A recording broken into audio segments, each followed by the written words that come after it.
So for step 30, attaching the wheels, we're going to first put on the front wheels, and I am not going to be using the grease because I have the ball bearings.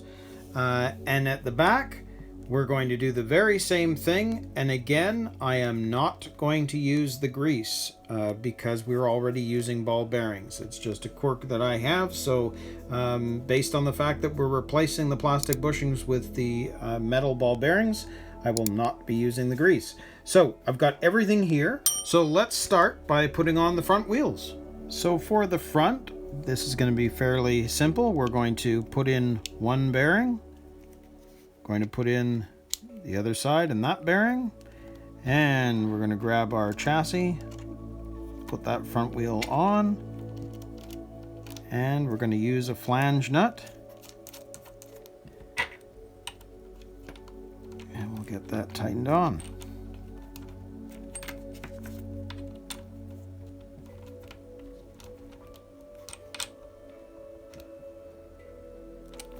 So there we go. There's one of our front tires on. So same again with the other side. We're going to grab our tire. Going to grab one bearing and put the other bearing in there. We're going to put the tire onto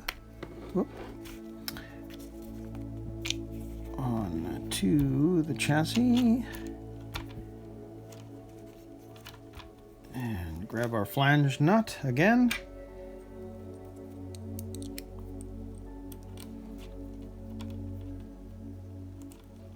And screw it in place.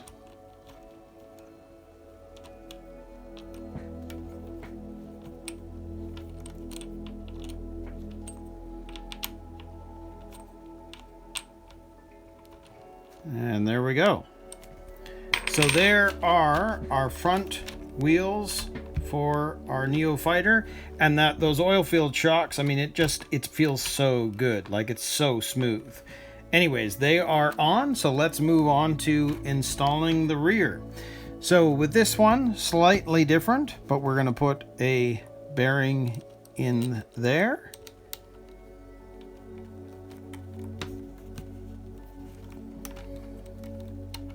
There we go.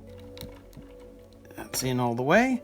And again, what I like to do is just try to get the axle horizontal so that we can slide that shaft into the axle there.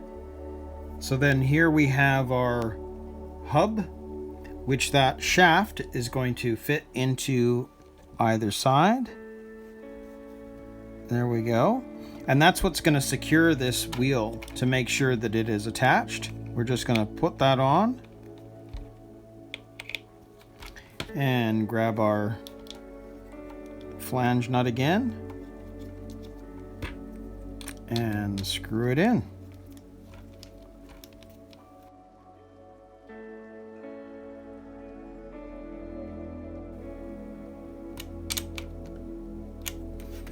So there we have one tire on, and so we're going to do the same thing again on the other side.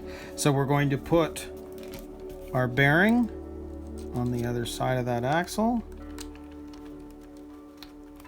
squeeze that in. We're going to grab the little shaft. I'll just make sure that the wheel's in the right position so that that is horizontal, because that's going to be easier to do if we have it in a horizontal position. And then we grab our hub again, squeeze that into place.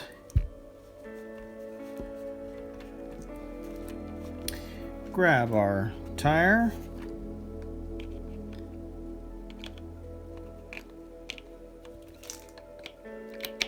There we go. And flange nut. And once again, screw it in. And there you go. So there we have all four wheels on the car. It's looking pretty sharp actually at this point. I mean, that it's such a cool looking buggy right now. now that the wheels are on. And it's got such a wide stance. Like, this is going to look so cool. So that step is done. So now we're going to move on to step 31, which is installing the battery pack.